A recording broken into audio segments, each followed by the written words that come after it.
Well, all right, all right, all right. Welcome, everybody. Had a slight technical glitch there. Sorry about that. Had the wrong screen up. But welcome, everybody. Another episode of Legend Sports and Amplify. And we're here at least once or twice a week talking baseball, baseball history, Negro League baseball history, all those passions and pursuits that go along with it. And I am really excited to have on today.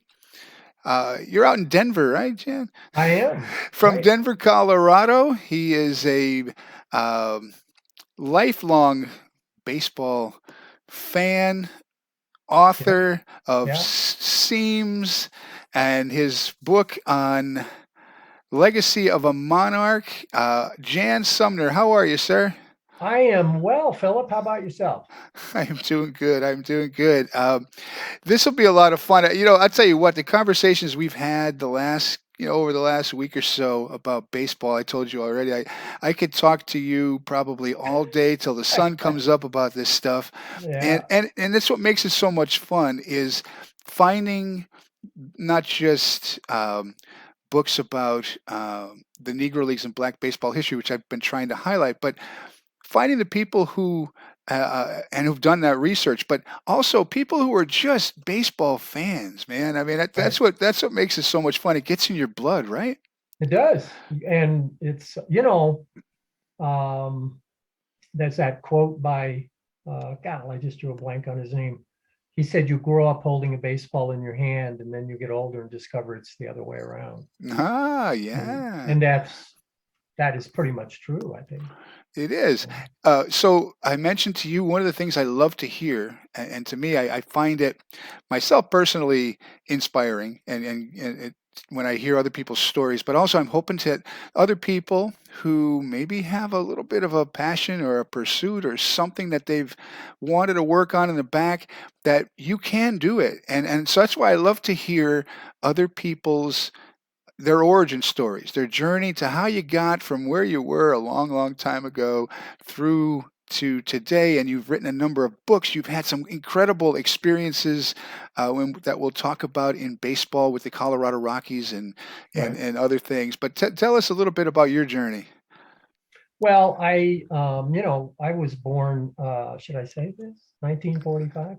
Um, Actually, the day I was born, my mom got the MIA notice on my dad. He was a prisoner of war in No World War II. kidding. Wow. Fortunately for me, he survived that. But when I really got into baseball was probably when I was like 10, 1955. But back then baseball was king. I Hmm. mean, it was the king of sports, national pastime. So we all got into it. And you and I were just talking about baseball cards, Hmm. and this is a classic funny story. So I'm like 10, 11. We collect baseball cards. I mean, we'd go and they'd come in the big bubble gum packet, and, wax paper, and we'd trade them. And we met at Bobby's house in this crawl space, and we trade them. And I was a whacked out Brooklyn Dodgers fan. And, Duke Snyder was numero uno to me. And so we'd meet and trade cards. Well, Bobby was a little older and he was a little more savvy about trading. And so one day we're trading and he waves this Duke Snyder card in front of us. There's like five of us, knowing I'd be the moron that would jump at this. And I said, I was ready to trade my firstborn child for this. Hmm. And so I said, okay, how about this? And I give him a 1956 Mantle card. He gives me the Snyder card. Wow. And, in retrospect, really. Um, so you flash ahead, a great number of years, and I'm on my way to the Baseball Hall of Fame to present Legacy. And my family and friends, we all went, and we're in Mickey Mantle's restaurant at the time off Central Park. And were you ever in there? In The Central, Mickey Mouse no, restaurant? no, Oh, well, the memorabilia in there was I can beyond only belief. imagine. And so a buddy of mine, we're looking around, and I should back up. I think Bobby felt guilty about taking that Mantle card from me. So like a week or two later, he says, we should all write these guys and see if they would send us a picture and blah, blah, blah. So we did. I get a letter back from Mickey Mantle. Wow. And he signed it and whatever. And I'm thinking that's cool. I still got it. And so now Wow. we're in New York, and this is 2006. And we're looking at all this. And here's a letter on the wall signed by Thurman Munson, who, of course, was tragically killed. Mm-hmm. And Jack and I are looking at it. And I said to him, I've got a letter from Mantle from 56. And there's a woman standing here. She says, excuse me. And I said, yeah. And she said, you have a letter from Mickey Mantle from 19. I said, yeah. She said, that could be worth something. You like think? I didn't know that. And I said, yeah. And she gives me this card. She said, the man who's in charge of acquiring most of this memorabilia, you should contact him. So we do our thing in Cooperstown. I come home. I contact him. He says, why don't you send me a photocopy of it, and I'll tell you if it's authentic. Well, it's Mantle Yankee stationery. Mm-hmm. I had taped a dime on my letter. They returned the dime to me. And so he gets back to me and he goes, sorry, the secretary signed that. That's not, Mantle didn't sign that. He said, Really? he said the paper's probably, what you've got there might be worth $50 just because it's Yankee stationery from 1956. But so Bobby still got me 20,000 years later. But I have the letter. So, but I guess they used that. Probably isn't uncommon, right? I would think there's a lot of times that happens where certainly stars have someone else doing it. Players that were real popular at the time, they couldn't keep up with the mail. Sure. So the secretary would sign their name, and he said, you can, go on my website and you can compare it with his real signature, and it was not the same. Wow. But when I'm 10, I'm going, hey, look at that. I bet, right? So I'd like to track Bobby down, actually. He's probably living in a mansion off that card. But, right? But you have your story before you even got to where you were writing some of your books. You've got a pretty good baseball history yourself, right? As far as your playing days and everything else. Tell us a little bit about that. All I wanted to do was play pro ball, and I had the arm. I could throw really hard, and my through high school, and then I went Division I baseball. Then it was Colorado State College up in Greeley, who was the king of baseball in this region. And my sophomore year, we went down and played. We won this district. We beat Gonzaga and we beat DU. Then we went down to play ASU, who'd won their district. And the winner of that would go to the All Baseball College World Series, and they beat us.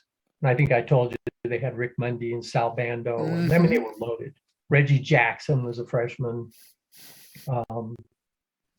And anyway, after that summer, I was almost killed in a car wreck. And that just put a stop to my baseball career.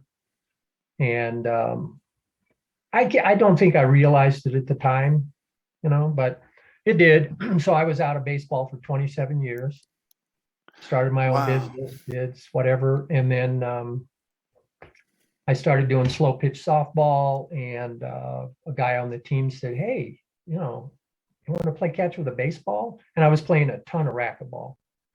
So my arm was in super shape. And anyway, he said, you should be pitching for, now I was 47 at the time. He said, you should be pitching for our over 30 team, the men's senior league, which at the time was hugely popular across America. And I said, what? Always sharp on the uptake. And so he said, I'm going to talk to my coach about you coming out. So I'd love to have had a vision of, the guy's name was Mike Cross, when I called him. And he says, I hear you're like near 40. And I said, no, I'm 47. Long silence. And I said, Mike, hey, if I show up and I ain't got it, I'm out of there. I'm not going to embarrass the team or me or anybody. But anyway, I went out and I could still throw so hard. And 3 innings, I struck out 9 guys just throwing heat. And that got me back into it. And that's how I got the job with the Rockies. And you were with them for 6 years, right? 93 through 99, yeah. And how did that come about? How did you end up just being able to Well, pitch batting practice? In 93, Don Baylor was the manager, and the other coaches, one was Don Zimmer, who was already 5 days older than water. Ron Hasse, Jerry Royster. Larry Bernarth was the pitching coach. They had this group of coaches who could not throw BP. And most major league teams just use coaches. The bullpen coach, Rick Matthews, threw great BP. And anyway, there was a guy on my team who, Amos Otis was the hitting coach, 93, famous Amos. And I loved Amos. And whoever the hitting coach with the Rockies was my boss. So Amos, my first year, 93, was my boss. And my buddy on the team was throwing, but he was left-handed. And so he asked Dave Seifert, he asked Amos, can you use a right-hander? And he said, yeah, bring him out. And so I went out and got the gig. That's awesome. Stuck with it. I was the only one who stayed there for 6 years. And I went to breakfast with Amos after the 93 season, and he was fearful that they weren't going to bring him back, and they didn't. And in 94, they hired Dwight Evans, and I didn't hear from him. So I thought, hey, one and done, 95, Coors opens, and they called me from spring training, Rockies, and Art Howe was the new hitting coach. And there's such irony here. In 93, Art Howe was managing the Houston Astros. And they were the last team in, as I remember, in September that we played. And I don't know if you know how BP works, but some managers don't care if the pitchers hit. If they don't hit, then the extra men hit first, got non-starters. And they'll split them into 2 groups, and then they'll split the starters into 2 groups.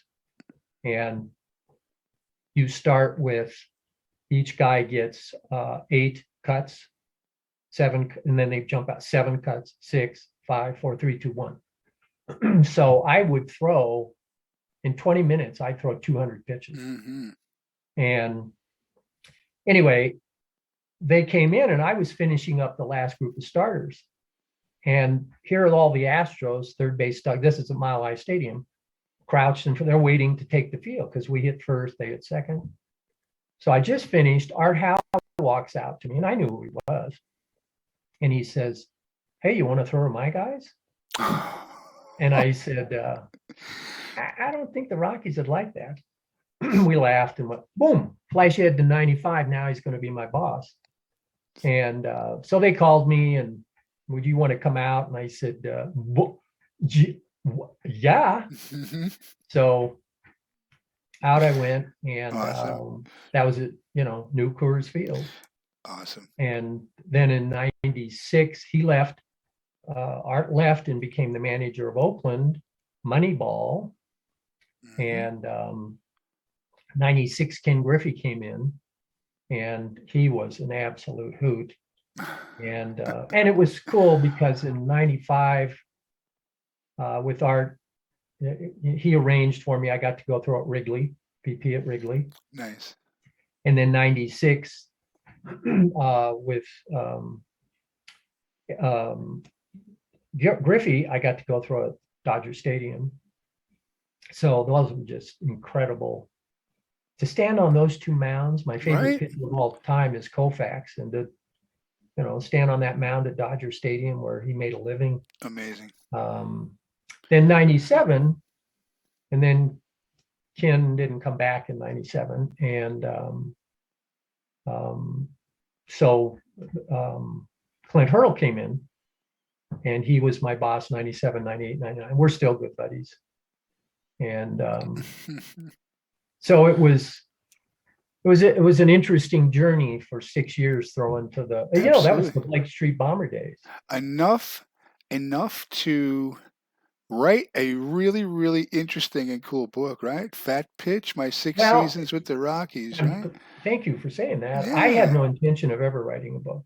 I'd never written a book. Some people consider me illiterate, but I had a buddy in Arizona, and I would tell him stories about, gee, this happened today at BP or whatever.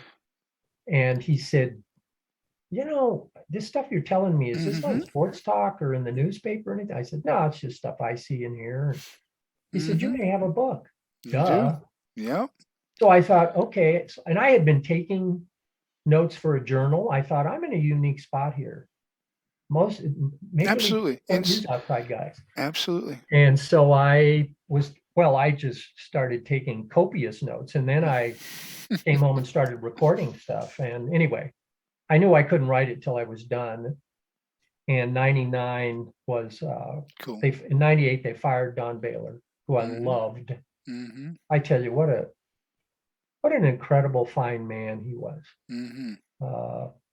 I couldn't have more respect for him than I do. And but anyway, they got rid of him and all the coaches except Hurdle. They brought in Jim Leland, and that was a bad year, all around. And I'd had enough. I mean, I had my own business, and you have to be at the ballpark by 3:15, 3:30 for a 6:37 game, because we'd start BP at 4.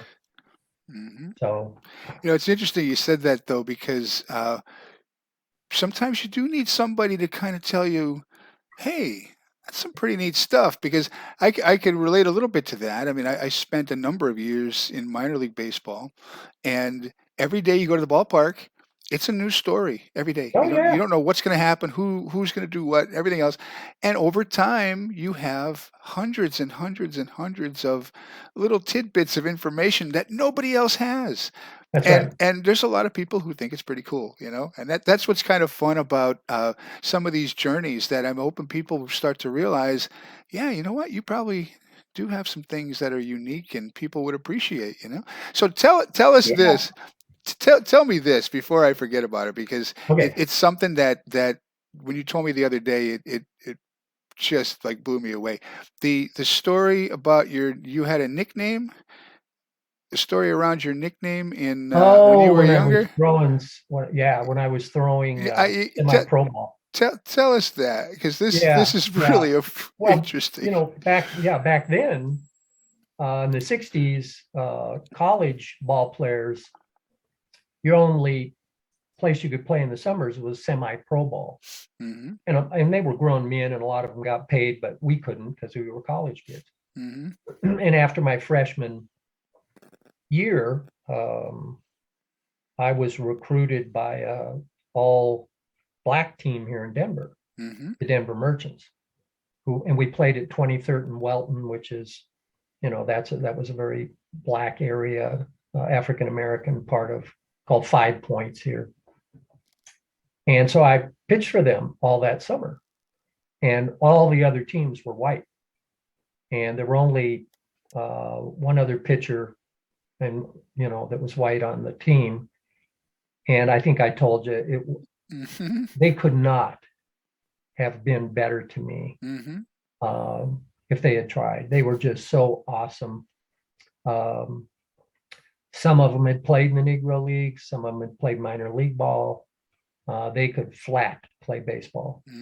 And anyway, the story you're referring to, I was throwing against, you were familiar with him, Barry Lurch, who threw, I think, 5 years for the Phillies, something like that. Yeah, left-handed pitcher, was really highly regarded. Never really panned out quite so well, but yeah. Yeah, he was Anyway, he and I are playing. What's a night game, North Denver, and he had the big hook. I mean, he had a major league hook, and that's why he got in the bigs. And I'm throwing heat, and our dugout was the back of it was chain link fencing, and I don't know, we're in the third or fourth inning, something like that, and we're up, and so I'm sitting against, and I feel something poke me in the back, and I turn around, and here's an older black man. Now it's summer, so it's like 80 degrees, but he's got on a full overcoat and a kind of a bowler hat, and I think he's had quite a bit of libation. And he sticks his finger through the fence at me, and he says, "Touch my finger." And now all the team's looking, and I said, "What?" And he says, "Touch my finger." So I said, "Okay." So I reached out and touched his finger, and he goes like that. He says, "You's cool on the mound, baby." And he walks off. Well, the rest of the year, those guys all called me cool on the mound, baby. Cool on the mound. Cool That's on the mound, baby. yeah. Yeah. And Yeah.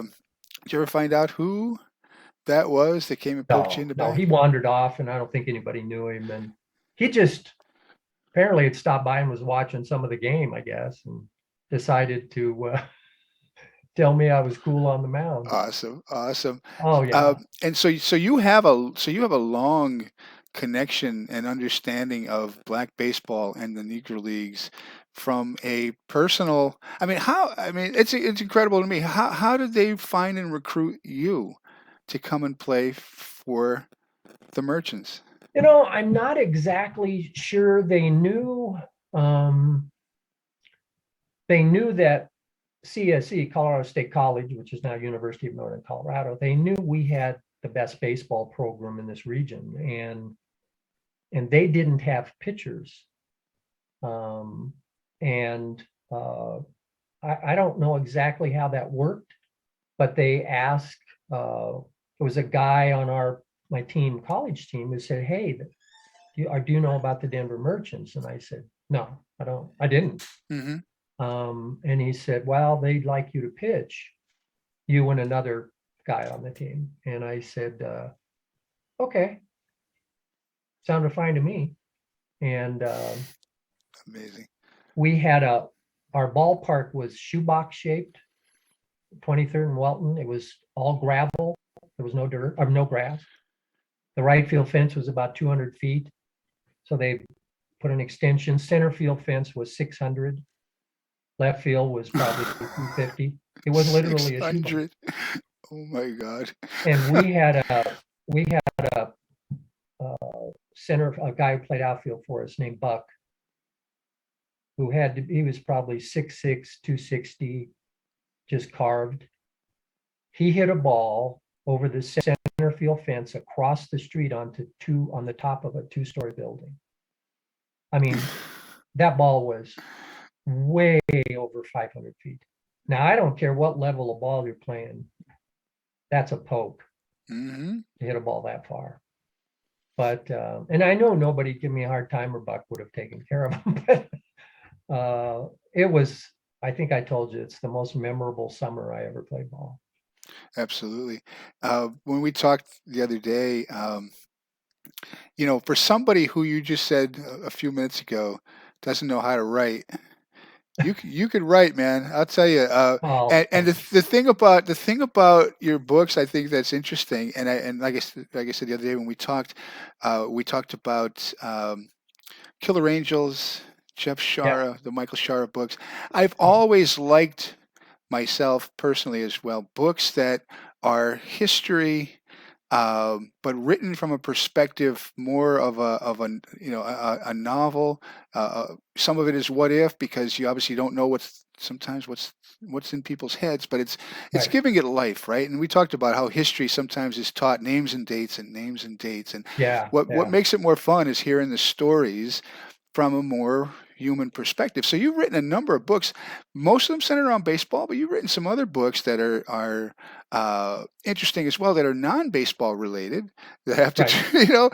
which like I said, for somebody who says you don't know how to write, you've done some pretty neat work. So how the what makes you pick a topic? I mean, so for example, I mean, obviously the Rockies, story is your own, but like Right. Independence Mantle and Miss Abel. I mean, a book on Mickey Mantle growing up. How do you Yeah, pick a subject like that?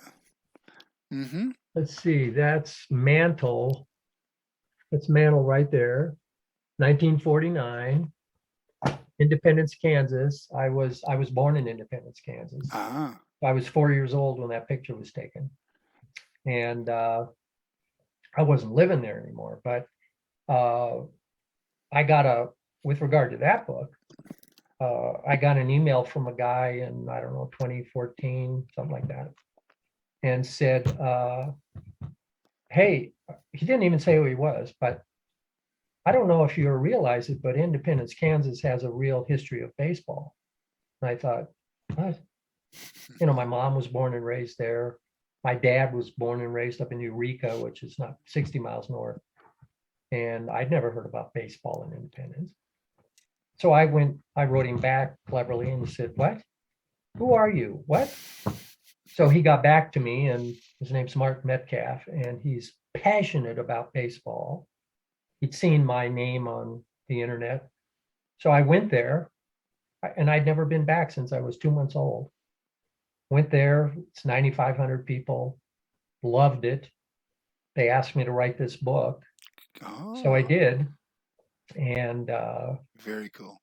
it was uh, it was a very personal experience for me too, Hmm. because I was born there. My mom was born and raised there. My dad not far, and so I've done 5, 6, maybe 7 book signings. I got to do three or four with Ralph Terry, who just passed away, Hmm. and Ralph was, MVP of the '62 World Series for the Yankees. He's just one of my favorite all time people, and we would do book signings together there, and we had more fun. Um, it was sad. I think it was January. He fell on the ice. He lived in Larned, Kansas, and he fell on the ice and hit his head. But he and I talked baseball for hours. We talked grips and pitching, and Cool. he was just a ton of fun. So that's how I got that gig. The Legacy of a Monarch, that one, I had written Fat Pitch, and now I was playing in the over 50 league. And there was a catcher on one of the other teams he was part of the research staff for Ken Burns baseball. Hmm. His name's Tom Alther, and he's well known at the Baseball Hall of Fame. And probably there aren't 2 or 3 people in the world who know more about, especially the history of the game. He taught a course, Metro baseball history. So he knew me, and he called me and he said, "Have you written any other books?" And I said, "No, just Fat Pitch." So he said, "Would you be willing to talk to the family of Byron Johnson?" And Wow. that's how I got that gig. Awesome. I mean, I had just how I came across all of this. I mean, I try to put out something every day about players who are the table setters, the setup guys. I had on Sarah Trimbanis. That was the name of a book that she wrote called The Setup Men, which was basically a play on the baseball term, but the Yeah, guys who were not the high profile, but who were the ones who went right. on to pave the way for so many others. And I was poking around through a database of names, and there's Byron Johnson. And then I'm like, wow, look at this guy. Wow, he did what? And then I found you, and I'm like, oh my God, I have to talk to you about this Well, book thank because you. Thank you. because I'll tell you what, his story is fascinating. I mean, Yeah, just whatever you want to share about a little bit. I know the stories, the Satchel Paige stories were made me laugh. yeah. You learned probably so much because you got to. This wasn't a book researching someone who had passed away. You got to actually meet with him, right? Oh yeah, yeah. He was in fading health, but he was still mentally competent. And so, yeah, I would, he lived with his daughter, who taught African American studies at Metro. She's the one who actually said, Jan, please write the book. Mm-hmm. And so I got to interview him a number of times. And it's Philip, it's funny when you interview older people about their past. There's a trick to it, and I didn't think of it, but I worked with baseball pitchers for 23 years. And one of the moms was a brilliant writer and researcher, and she knew I was going to do this. So she was asking me about Byron, and I said, he's in his 90s and fading health. And I said, I'll ask him questions, and he'll, I don't know. Yeah. And she said, okay, when you interview older people, you want to ask them sights, smells, and sounds. That's what will trigger memories. Interesting.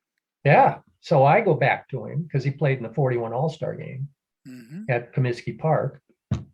And I had asked him about it before, and I didn't get much info. So we sit down, and I said, Byron, Wow. that All-Star game, 41. Yeah. I said, was it a hot day? And he said, no, it was a night game. It's kind of cool. Boom. It's like I opened a floodgate. I went 2 for 4. I mean, it all came out. Awesome. And I really learned from that, that's right. Sight, smells, and sounds. That triggers the memories for them. Incredible. And then I think I told you, I got Don Baylor, my old boss. He agreed to write the introduction. Mm-hmm. And I don't know if you want me to repeat the Bill Clinton story. Oh, absolutely, I do. Yeah. So I finished the book, and his daughter called, Jackie, and said, how can we help? And I said, if you know anybody, for testimonials or whatever, that'd be great. And she said, well, I'm thinking of 2 people. And I said, okay. And she said, Oprah. Oprah. I said, Oprah Winfrey? The Oprah, yeah. And she said, yeah, because I think, as I told you, Byron's niece was Carlotta Walls, who was one of the Little Rock Nine, Mm-hmm. who integrated the first time in America, integrated a high school in Little Rock, Arkansas, 9 Black students. She was one of them. Byron would drive her through the rioters to get her to school. Mm-hmm. So she had been on Oprah's show a few times. She said, we can get her a book. And I said, okay. And she said, and Bill Clinton. And I, like I told you, I thought, Councilman Bill Clinton, I don't know that. And then, always quick on the uptake. I said, the president? And she goes, yeah, President Bill Clinton. Anyway, so I had to send him the manuscript. Carlotta got a hold of him, and he says, yeah, I'll look at it. So I sent him the manuscript, and it hadn't been edited, and I had to write this cover letter, and I'm thinking, do I look smart doing this? So he got right back and said, yes, I'll do it. What? Amazing, right? So yeah, I was beyond shocked. And but then, as I told you, he had quadruple bypass. It was a tsunami, an election. On a priority list, I was probably 750. And I was ready to go to press with the book. And because I wanted to get it done before Byron passed away. Mm-hmm.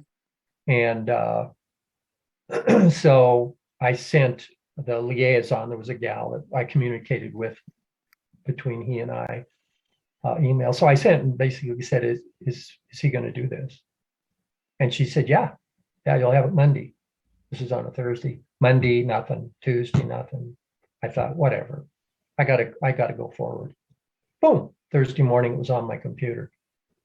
And at the bottom, it said, you can make no changes in this, which I get. And then I read it, and like I told you, his glamorous baseball career. And as you and I well know, the Negro Leagues were about as far from glamorous as you could get. Mm-hmm. So I contacted him and said I wanted to change that to beloved. Boom. They got right back and said, yeah, you can change it. Cool. So when I do uh, talks about the book, I'll say, I'll hold the book up and I'll say, I'm one of the few people who got to edit Bill Clinton. Right? That's a nice feather, right? For Yeah. someone who doesn't know how to write. But then see, I thought it was over. I thought I was done with it. And I think I told you, I autographed a copy to him, which was bizarre. Mm. All my best, Mr. President. Oh my God, And sent right? it to him, sent one for his library, Awesome. which was in Little Rock, and one to the girl who was our. And then I figured I was done. A month goes by, and I get a little letter he's written to me thanking me for letting him be part of the project. Amazing. It's yeah. I, I mean, Oh for a man. stiff like me, Who doesn't know how to write? who is pretty much illiterate, to get a Unbelievable. That's president to awesome. come aboard. That is Well, absolutely I didn't. Carlotta did that, that but it's incredible. I really and his story of the story of Byron Johnson. Mex is a nickname of next, yeah, his, but um, it's got so many connections to real life and decisions that you make. I mean, one of the things I try to point out in all these conversations, but also what I put out every day in various places, these guys were human beings. oh yeah, So much of baseball is statistics. I get that, but right, they don't always tell all the story. And in the case of the Negro Leagues, there's gaps, there's things that are being filled in, being missed. So the stories are really, really important. And for a man like him, um, you know, serving in World War II, his experiences there, yeah, reading that story about how he had to go in the back door of the cafeteria while right, German prisoners of war were able to walk in the front door.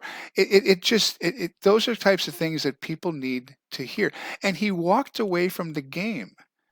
right, It wasn't like he wasn't good enough. He was an all-star when he walked yeah, away. all-star shortstop, yeah, for the Monarchs.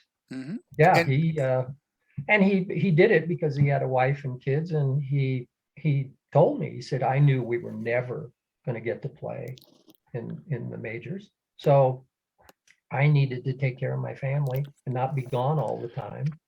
And here for him, he hmm went back because he grew up in Little Rock during Jim Crow. hmm He went back and taught at the same high school he graduated his from, degree in chemistry or biology biology. yeah, Yeah, yeah, yeah. yeah.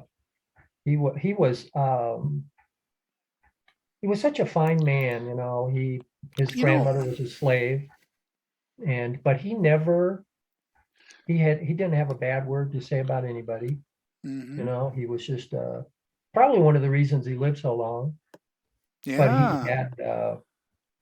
he had certainly had funny stories about Satchel. Hmm. And Well, I that told what you told me about why he ended up being tasked with keeping an eye on Satchel Paige is right, really interesting. with the Page All Stars. Yeah, Wilkinson, who owned the Monarchs. Uh, the thing was that the Page All Stars were drawing bigger crowds than the Monarchs, Hmm. and Wilkinson was no dummy. But Page was a wild card, so to speak, and so Byron was a straight shooter. He didn't drink, he didn't carouse, so he assigned him like a bodyguard to keep an eye on him until that day they were driving from point A to point B, and in Satchel's convertible Cadillac, and a deer ran across the road ahead of him, and Satchel always had a rifle in his car, so he got the rifle out, and Byron said, "And we're going across this field after this deer," and he said, "I could have been killed." So he went back to Wilkinson and said, "I'm not doing this anymore. He's going Oh to get me my god! killed." Oh my And god! so Wilkinson removed him from that position. But Unbelievable. You he know. liked he liked almost his closest friend was Double Duty Radcliffe. Hmm. Byron, he loved him. They were just real good buddies. I know he had some greats of the game who felt he was one heck of a shortstop. Oh, he was. And as the stories go, I mean, he had nicknames like the Arm and the Vacuum, and the Human Vacuum Cleaner, all kinds of arms that greats like that the game Yeah. gave him. But is that true about Willard Brown, who Hall of Famer? Right. Was the shortstop of the Monarchs. And you tell us a little bit about that story about how Byron Johnson comes along and his place with Well, he Willard was, Brown. yeah, Byron was just so, he wasn't a big man. I mean, he was maybe 5'9", 5'10", and he was pretty lean. Uh, we chose this picture for the cover Mm-hmm. because that's about 1920. I mean, look at that team. Mm-hmm. And that's Byron right there. I don't know if you can see it. Mm-hmm. Anyway, he's crouched down there, young guy. But his fingers, I'm 6'2". His fingers were this much longer than mine. He just had a cannon. And he told me the first time they played against Cool Papa Bell, some people think the fastest man who ever played baseball. He's playing at his usual depth. And they said, you got to move up. Why? He said, okay, by the time the ball gets to you, he'll be by first base. What? He didn't. And there was a ground ball hit field. Cool Papa beats it by 15 feet. So he thought, whoa, this guy is fast. A couple innings go by. And Cool Papa comes up. And now back then in the Negro Leagues, they only had 2 umpires. Mm-hmm. Home plate, and one guy had to cover all the field. So Cool Papa comes up and he hits a ball into right center.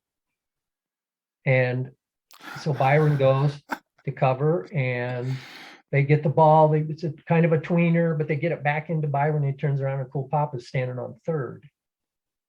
And he thought, that is not possible. There is no way he could have run that far. So, a couple innings go by and there's another one. And so Byron decides to forget the ball. He's going to watch Cool Papa. So Cool Papa, it's another kind of tweener. He rounds first, cuts across the infield behind the pitching mound and goes to third base because there's umpires out there watching the ball. Oh my God. But he said he'd never seen a human being that fast in his life. Oh, that is funny. Yeah. Oh Cool my Papa goodness. was no dummy. He's not watching. I'll just Yeah, these stories bring these players to life, and I'm sure. I mean, how when you wrote the book with him, how long did you actually get to sit and interview him? I know you said you did it multiple times, but yeah. I the most I could sit with him was probably 30, maybe 40 minutes because he would get tired. mm-hmm. He was always in bed. And he died in 2005. Mm. And so I couldn't stretch it too long, but I should have brought it up. I've got this incredible picture of me handing him the book in bed. Mm-hmm. And he's tears are running down his face. His daughter took Wow. it. And That's beautiful, man. He could not believe, till the day he died, he could not believe that a president would sign on to his life story. Beautiful, right? He just couldn't believe that was possible, mm-hmm. But it was.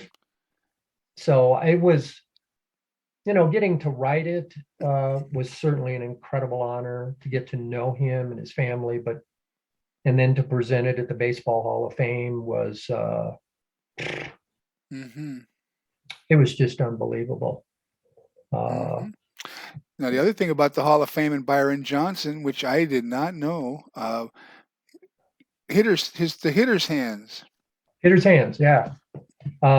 His hitter's hands are in the Baseball Hall of Fame, and they're huge, holding a bat because they have a separate little area now for the Negro Leagues.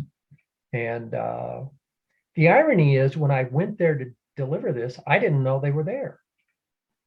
And then I saw them when I was there. I don't know that his family knew they were there. Hmm. None of them, of course, had ever been to Cooperstown. Very cool. So I've got another great story about Cooperstown with Ralph Terry. Uh, oh, he was so special. What an honor to have gotten to know him. And I'd call him and we'd talk, and he'd always have some funny story of his playing days. And he said he played here for the Denver Bears when I was a kid. I mean, we were like 10 years apart or whatever.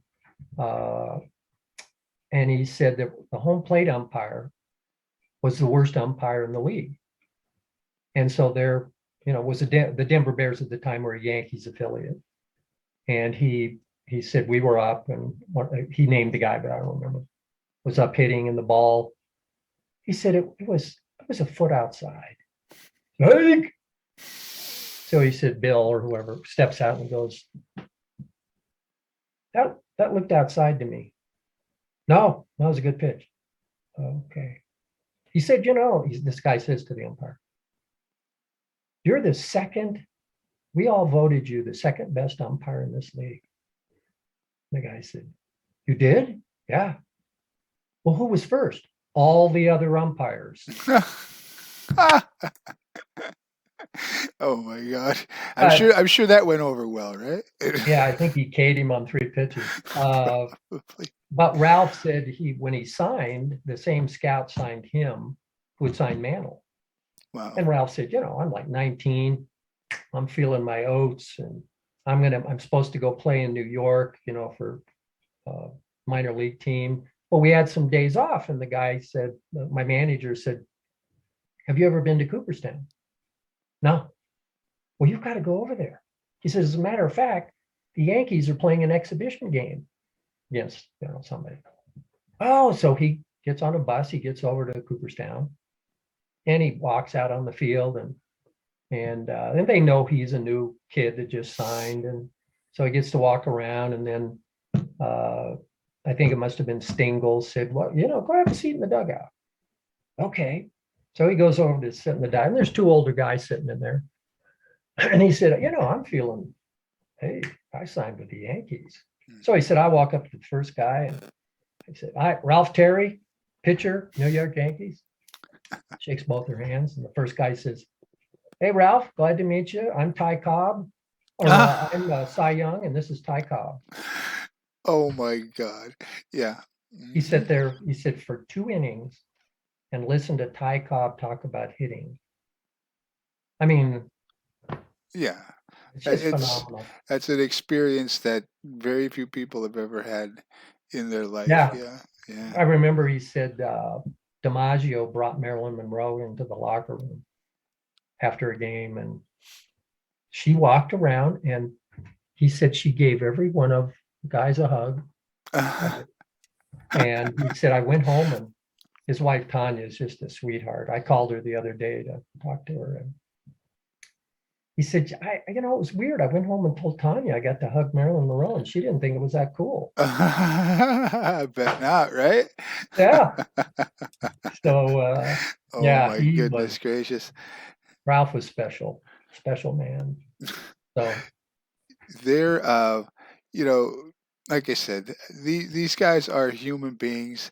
They are more than a box score.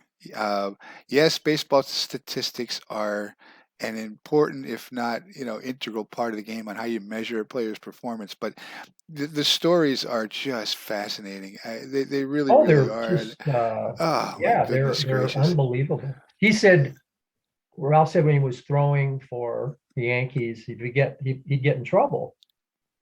And he said, if Stengel came out, I'm okay, Skip, I'm all right, he'd pull him. Just like that.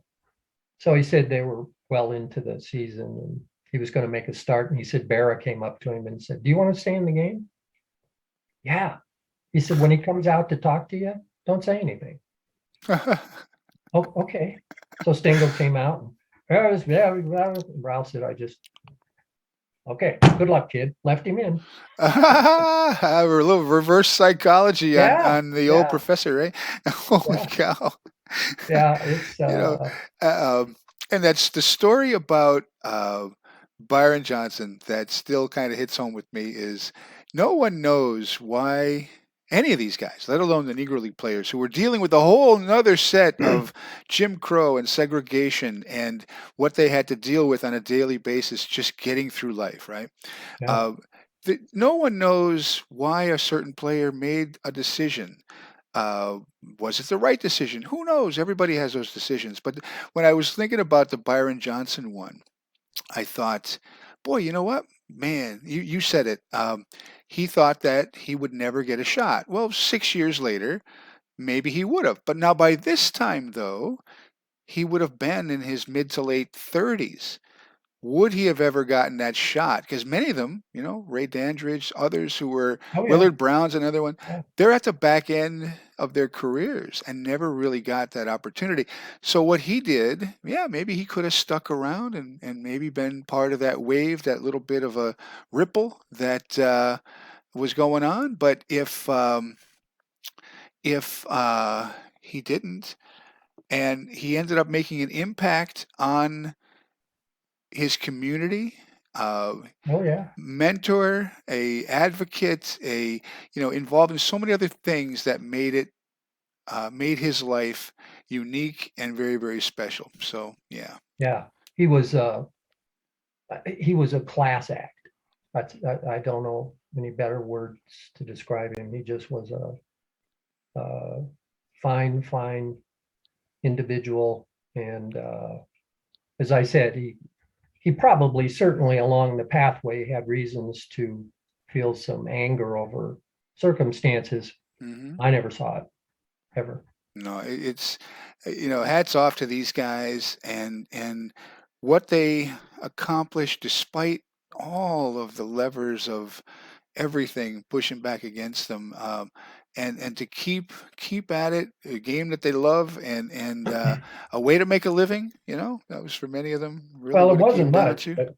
but Yeah. I think I told you one of the amazing parts of writing that book was going to the Negro League Museum and interviewing Buck ONeil for an hour and 45 minutes. Hmm. I mean, that was just he and I in this room, Amazing, right? and we talked baseball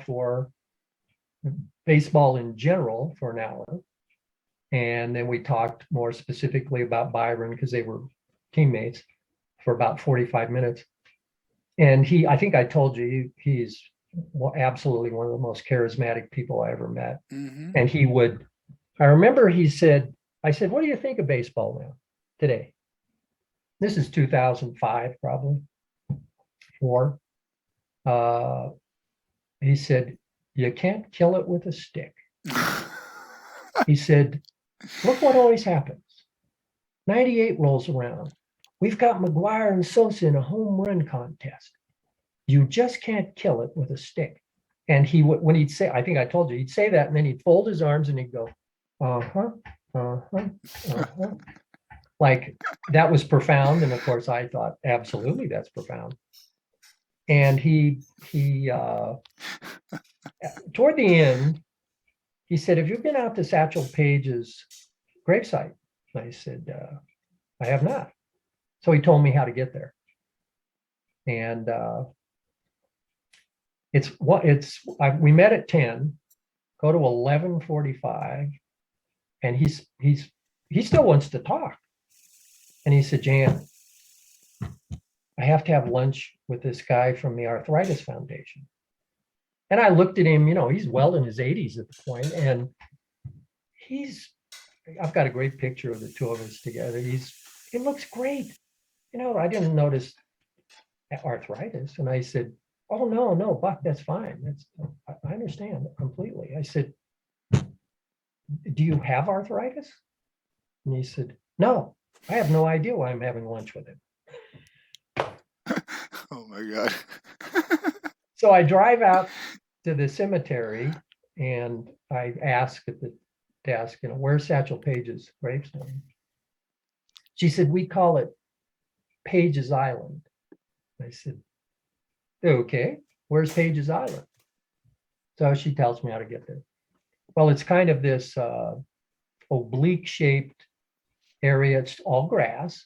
And there's this huge uh, tombstone. I mean, it's massive. And he's on the left, and Loma Brown, his wife, was on the right with a big column up in the middle. And somebody on his side had put a shot glass with a baseball in it on top of his side. I got a great picture of it. Unbelievable. Man, Yeah. oh man. Yeah, a lot of things that Buck O'Neill, I've heard that before. Uh-huh. Oh, yeah. Yeah, that is a famous Buckism. Yeah. But he said something to me that day that is so profound for any coach in any sport. Because, he managed longer than he played. Mm-hmm. And he said, before a game, I would walk around each guy.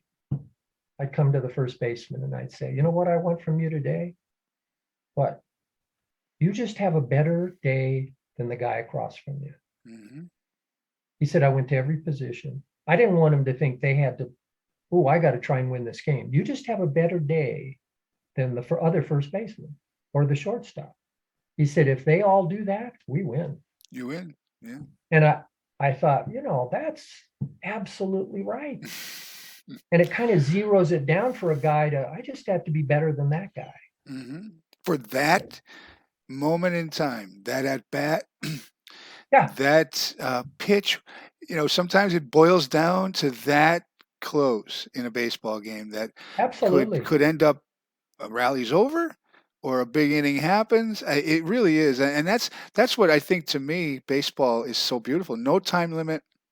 The variables are different every single time because you have a different pitcher on the mound and you have different batting orders, and is somebody waking. It's a long season. It tires you Oh, out. yeah. You gotta pace yourself. It's a marathon. It's not that simple to just say, well, yeah, this guy's going to do this tomorrow. No, no, no, he's Oh, not. no. No, he's Well, not. what other sport does the defense have the ball? What other sport is The it one only one. against nine? Hmm. I Yeah, mean, yeah. and It's I've had people when I've done book signings ask me, why is it 90 feet to the bases? Well, I don't know that. But what if it was 88 feet? You'd have some 400 hitters. If you it would. was 92 feet, 200 would be. Yeah. Why is the mound It's 60 feet? magical. It's become magical, right? Yeah. Yeah. And have you ever been to Harry Carey's in Chicago? No. Oh, if you go to Chicago, go to Harry Carey's. It's so full of sports memorabilia, mostly baseball, Hmm. but he's got lots of, I've got a great picture of him when I threw BP there. He was on the field but I'm looking at the bar and, I pitched my whole life and worked with, and I'm thinking, how long is that thing? So I started pacing it off. And I'm like halfway down, and the bartender sees me and he goes, it's 60 feet, 6 inches. Okay. Awesome. Yeah, there you go. The bar is exactly that distance. Beautiful. And yeah, baseball's gone through changes, but it hasn't had those. Now they're screwing around a little bit. They made the bases a little wider. There's some little But things going on, but they talked about maybe moving the mound back. But it's okay if they do. It's been this way for a long, long time, but athletes change, time changes, periods change, equipment well, changes, all kinds of things, and you got to adjust with it. yeah, the basketball courts the same size everywhere, hockey rink, Hmm. football field. Baseball fields they're Baseball, all over the place, right? which makes it's certainly in the outfield that makes that ballpark unique. Absolutely. And And the the players who pesky pole, and the come players on, who what is play that, there, 200 feet? the players who play there are often tailored to play. I mean, being in Colorado, right? Sometimes the players in Yeah, Colorado tend to. Yeah, it's a I fascinating got sport. to uh, I got to meet Mark McGuire. The Cards came to town. I was throwing BP, and I wanted to hang around and meet him. And we hit first, so I knew I'd have to wait. And actually shagging fly balls was more fun than throwing BP. Hmm. To catch fly balls off Galarraga's bat or Hmm. Bichette's bat, whatever. So I hung around in right field, and just to meet him. And here they came, and I knew he hit in the second group, and because pitchers never hit on the road, so I knew he'd be in the second group. And here he comes out, and so I timed it just right, Mr. Clever, and I run in, and I catch him right behind the mound, introduce myself, and oh, glad to meet you. He's a very large person. And so then I hung around to watch their BP. And he hit one out of Coors Field, out over the left field fence, over the concession buildings, out into the parking lot. I don't care if it is BP. Are you kidding me? Are you kidding me, right? So I go in and I change, and we had a pitcher at the time named Kevin Ritz, who I just loved. And I go out, I parked out there where the players park. So I'm walking, and here's Kevin Ritz and this kid, and they're running through, looking in the car, and I said,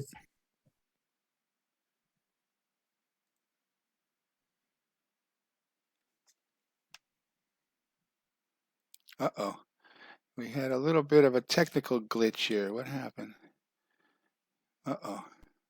Let me get Jan back. Hang on, everybody.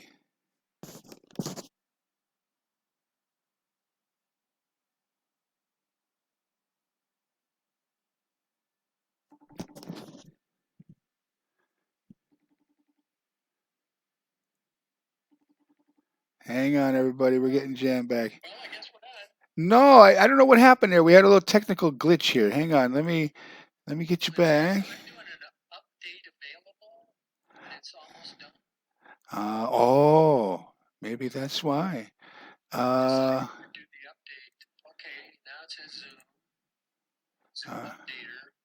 Zoom updater. But I'll tell you what. These. Go ahead and you should be able to try to reconnect. Let's give it a shot.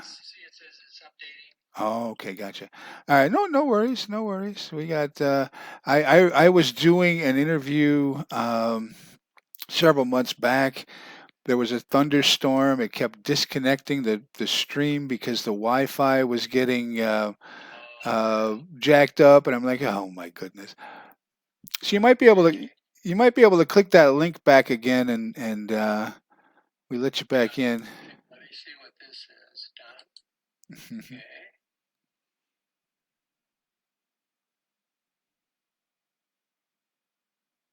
Ditch the 40-minute limit. What? I don't know. Open Zoom meeting? Yeah, try that same link I sent you. Okay, it says connecting. There you are. Oh, we're back? Yep, you're back. You are back. It says connecting. Yep. You can see me? I can. It's connecting now. Okay. You might need to turn your camera on. Oh, yeah. Well, it says it's on, but.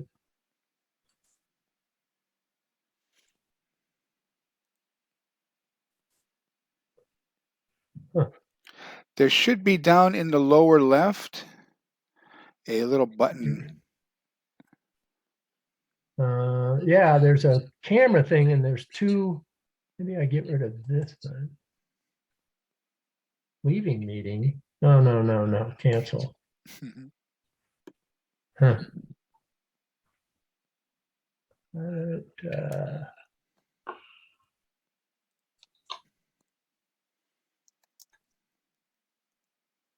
Oh, wait. My name just came up. Mm-hmm. Well, nobody has to see me. We can still hear you. I'm going to sign off on here. Yeah, me too. All right. Anyway, we were talking about Kevin Ritz. The Kevin Ritz story. So keep on going, and he and this kid, they're looking for that home run ball that McGuire hit out of the ballpark.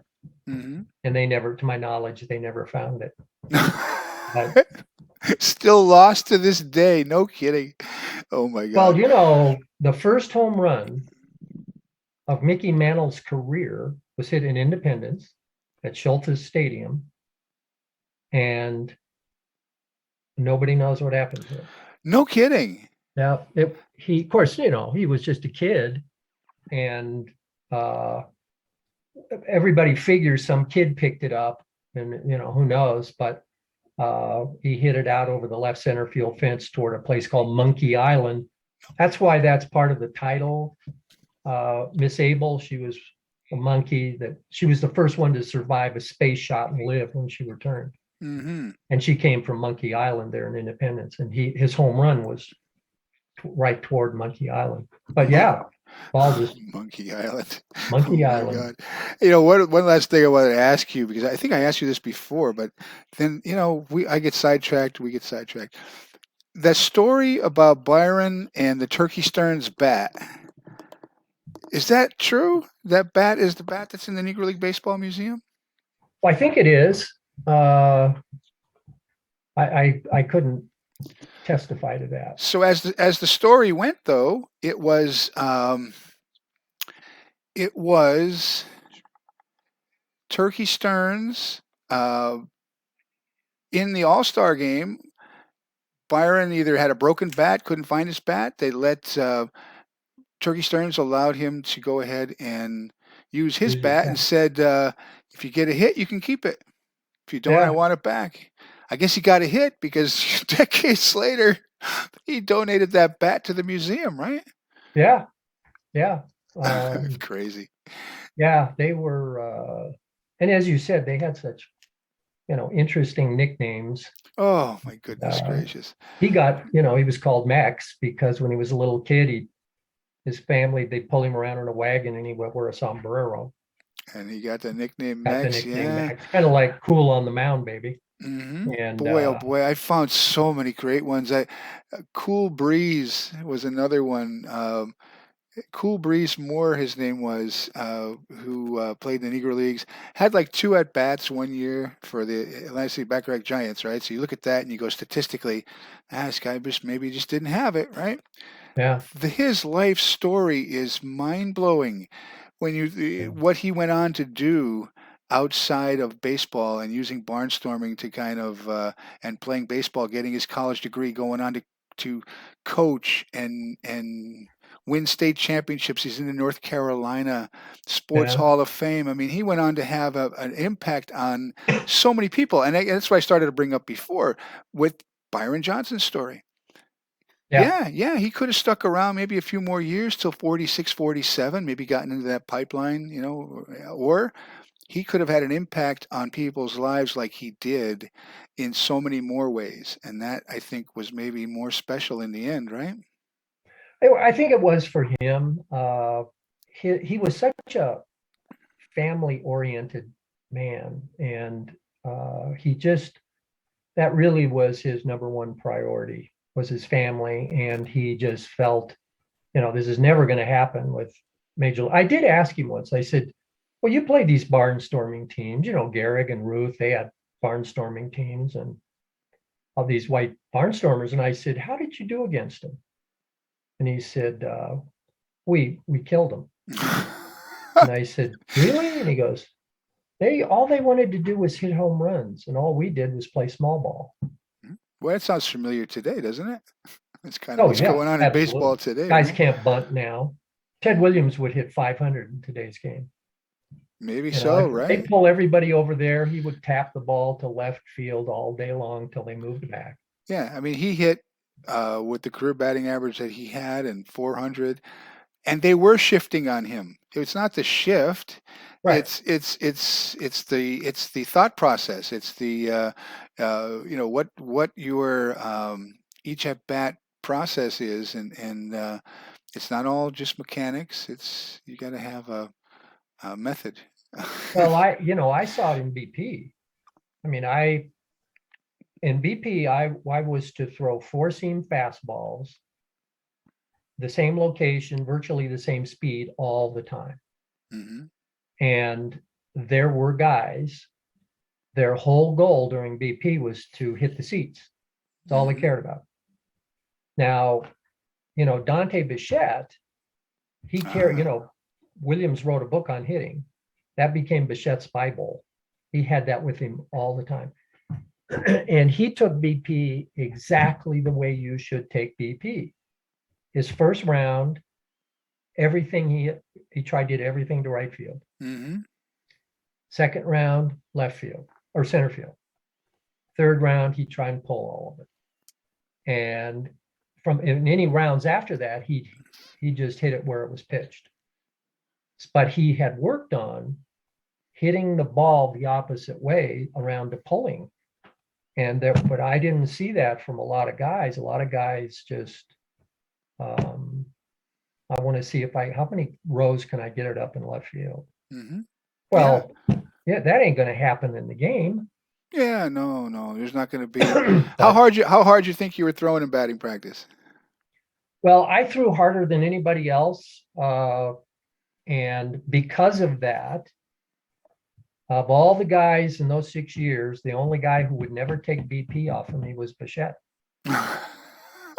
And he told Ken Griffey, because Griffey asked him, why won't you take BP off Jan? He said, he throws too hard. And Griffey said, Ah. so you're going to face 95 in the game and Jan's 80 during BP is too hard? But whatever. But I asked Galarraga, another awesome individual. Mm-hmm. I said, do you like it this hard? And he looks at me. He had this great grin and he goes, I love it. I don't know how you did it, man. I tell you what, you had to have some special arm, because I coached high school baseball and for about 5-6 years, and then at a junior college, and I used to throw batting practice a lot. And now this was in Virginia, so springtime, near the ocean. It really wasn't all that warm. It's south, but it was 40s, 50s sometimes. I would come home some days after throwing batting practice to my high school kids. My arm would be gassed. I mean, I Oh, couldn't. yeah. I'd wake up the next morning and go, "Oh my God, I got to do this again today." Boy. So I don't know how the heck you did it for all those years. That's a hats off just for that. Well, Oh I my was God. thrown in a league and I was playing racquetball at the same. I just Yeah, that probably helped the racquetball for sure, strengthening Yeah, the and arm. I Yeah. was just taught great mechanics in high Hmm. school. Uh, Oh. so I think that's a big problem today. Pitchers, these young guys don't have sound mechanics because Hmm. there was a kid who came to me. I won't give his name, but he was a left-handed pitcher with the Rockies, and he knew I worked with pitchers. And this was probably 96 in there somewhere. And they'd called him up from AAA, big lanky left-hander. And so I'm out warming up for BP. And I was working with some of the Rockies pitchers off season. And he came up to me and he goes, I don't know what's wrong. I can't throw 95 anymore. And I said, I'm looking around. Okay. And so we start talking, and I said, he said, what they want is they want me to throw as hard as I can. And I said, okay. I said, do you throw a 4 and a 2-seamer? And he goes, yeah. And I said, you throw them the same? Yeah. And I said, well, there's your first mistake. What? A 4-seam fastball tends to stay true. You don't get movement out of it. And that's probably the fastest fastball you'll throw. A 2-seamer, you want something out of it. Sink, cut, something. Well, how do you achieve that? And so I told him those should be a little different. Maybe on your 2-seamer, jam it in your hand a little bit. So anyway, Interesting. and his mechanics he was probably 6'5", 6'6", and he literally looked like an exploding spider coming off the mound. So that night, Karen and I hung around for the game, and the Astros were in town, and they lit him up. They just lit him up. And I knew the next day he was going to be bummed. And then a couple days go by, and he gets lit up again. and I'm out in the outfield shagging, and he comes out, and I just wasn't comfortable. They had a pitching coach. I couldn't step across boundaries there. But I said to him, when you deliver the ball, just think about one word: smooth. Hmm. Be smooth to the plate. Just be smooth to the plate. Okay. I said, write it in the bill of your cap. Smooth. Just be smooth. Well, he got sent down and he went to fall ball, Arizona. He called me and he said, they want me to do this, that, and other thing. And he said, that you telling me to be smooth was the greatest thing that ever happened. Cool. I've just been smooth.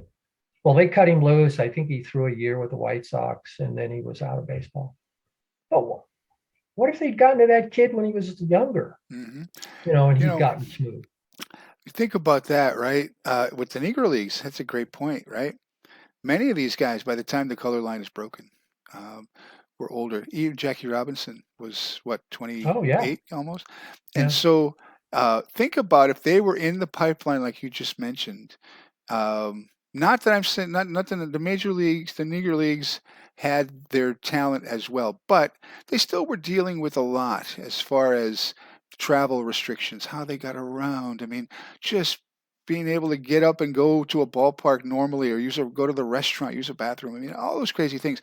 If everything was normal and they're coming out of, all these years, what kind of careers could some of these guys? What kind of impact? I mean, Oh, boy, oh boy. you'd have had more than one Willie Mays, I'll tell you that. Right? And Yeah. boy, oh boy, and that's what's the fascination to me about the Negro Leagues is not only telling these stories like you have with Byron and many other authors and researchers have, but also I love the what if and trying to put it into context and it's just to me, um, got to keep these stories alive and keep them going. So. Well, yeah. And to honor their legacy, Hmm. these guys, these Negro League players laid the ground for any African American ball players today. Hmm. I mean, they did. And for Yeah. a lot of the Latin players. Latin players, that pipeline coming out of the Negro Leagues goes back a long way. Yeah. Oh, they went down and played in Cuba, and absolutely. And Hmm. that's where Page went after he hurt his arm. He went down to Hmm. Cuba, and Oh my God, man! Oh man! I'll tell you what. I mean, I wish you could go back with. I mean, today every time a player breathes, you know everything about him on social media the second it happens, and yeah, everybody's talking about this or that or what they did good or bad. Mostly what they did bad, but which tends to be the case, right? You talk about what yeah. somebody did bad and they did good, but imagine if some of this stuff and the stories that were being told, you're trying to piece them together now through various ways. If they ever got the press coverage that they deserved, and we would know so much more about them. Not that they didn't. The African American newspapers at the time did a great job of trying their best Right, to tell these stories. But right. boy, and that's why I think all of these different viewpoints, like you have had, and others, the experiences of talking to these guys, and you got to take that, I guess, with a little bit of um grain, I guess, of salt there. Well, did you ever think when you were talking to Byron, he was older now. Um, what did you think of the stories? Were they Well, they were was on the money. I mean, I did ask him once. I said, uh, "Do you think you could have done what Jackie Robinson did?" mm, And he said, "Maybe." He said, there were a lot better players in the Negro Leagues, but he said he just had the right temperament for it. hmm I mean, well, somebody like Page, um, there's no way they could have. Satchel was all about the money, and yeah, you wonder, right? That's a great point because you always hear those stories that Jackie Robinson was picked for not just his athletic ability but also his experiences in life, yeah, he had the as well, temperament. right? Yeah, So You often wonder, and that's why it was so important that it was somebody who was going to be able to succeed and handle the pressure. But Satchel, these guys get in there and they handle themselves pretty well. But was it because Jackie already had opened the door? It's an Well, I interest. think It's an to a, interesting. yeah, It's an I interesting think to to a think about. degree that's true, but you know, there's Josh Gibson was probably a much better ball player, but he absolutely didn't have the temperament for it. Interesting. I mean, And boy, oh boy, the what if. there's that famous story of Josh and Satchel were friends. Then they face each other in the All-Star game, Hmm. and Satchel comes down off the mound, and Josh could hit. Uh, Supposedly hit one out of Yankee Stadium, out At, of Yankee at Stadium. like 18 years old or however old he Yeah. was at the time, right? And Yeah. Satchel walked down off the mound to the home plate and said to Josh, I'm going to tell you exactly what I'm going to throw, and you're not going to hit it. Uh-huh. Walked back up on the mound. Fastball. Anyway, Ah. make a longer story short, he K'd him on pitches, and Josh virtually never swung the bat. Hmm. He just kind of like Ali, he got in his head.